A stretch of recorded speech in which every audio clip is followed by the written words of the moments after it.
OnePlus 7 Pro review. The OnePlus 7 Pro is fast, has a neat pop-up camera and its triple rear cameras take fantastic pictures, all at $80 less than its closest Samsung and iPhone rivals. The bad OnePlus new phone is heavy and isn't rated for water resistance. It lacks wireless charging and a headphone jack. The bottom line, the OnePlus 7 Pro's camera, performance and price make it the go-to premium Android phone of 2019. OnePlus isn't taking any chances. The Chinese phone maker packed its latest flagship phone, the OnePlus 7 Pro, with pretty much every trendy phone feature we've seen in the last year or so. In a way, it makes sense. Phones nowadays are constantly one-upping each other with pop-up selfie cameras, in-display fingerprint sensors and multiple rear cameras. With the exception of, say, a folding display, the OnePlus 7 Pro has enough features du jour to keep its fans enticed. But to remain relevant in this competitive industry, OnePlus needs to court users outside its loyal base. In the US, the phone works on Verizon, and OnePlus' continued partnership with T-Mobile, which started only last year, helps. But it's the phone's $669 and £649, 6 GB of RAM, 128 GB starting price that is the deal maker.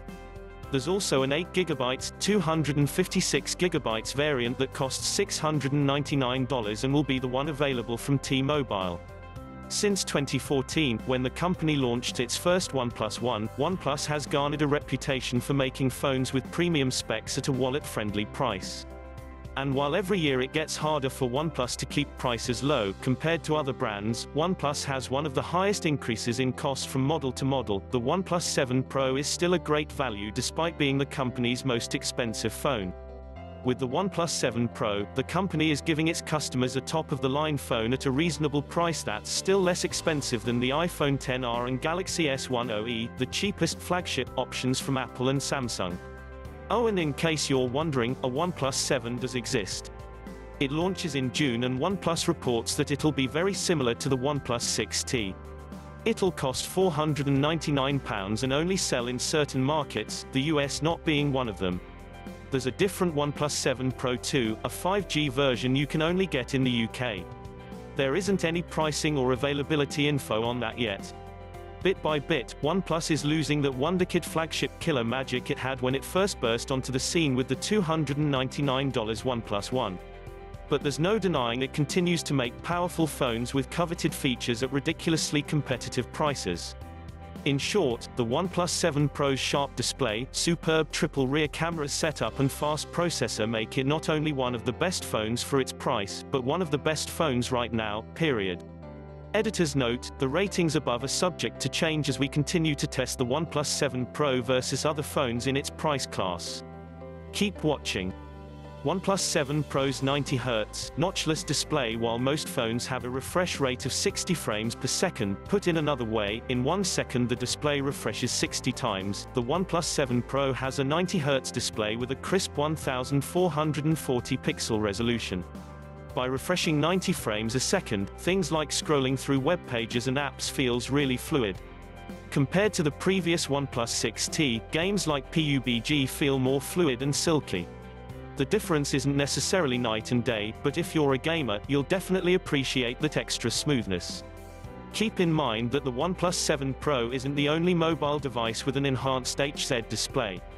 A few gaming phones, like the Razer Phone 2, has a 120Hz display, and are showing users the benefits of those extra hertz. Even though I'm not a gamer, I certainly find the feature compelling, and when I switched back to viewing the OnePlus 6T, the screen felt draggy, even though I knew there wasn't anything wrong with it. Overall, the phone looks fantastic. Because the front-facing camera sits on the top edge, more on that later, and the left and right sides of the display spill to the edges, a la recent Samsung Galaxy phones, the viewing experience feels more immersive in a way. The display is razor sharp, and thanks to the pop-up camera, it's all screen, there's no cutout tab or teardrop notch or hole punch dot. Perhaps my biggest complaint though is that the phone feels heavy and big. The OnePlus 6T was already difficult to maneuver with one hand, and the OnePlus 7 Pro is now taller and heavier by 0.77 ounces. That doesn't sound like a lot, but I definitely feel its weightiness when I hold it, especially when I'm taking a photo with one hand or attempting to stuff it in my jean pockets. Other design takeaways: the OnePlus 7 Pro has an in-display fingerprint reader, which means you can scan your fingerprint on the front of the display to unlock your screen. It works faster than the OnePlus 6T scanner, but if you don't like using your fingerprint, you can still use your face or a pin to unlock the phone. The OnePlus 7 Pro's stereo speakers are great.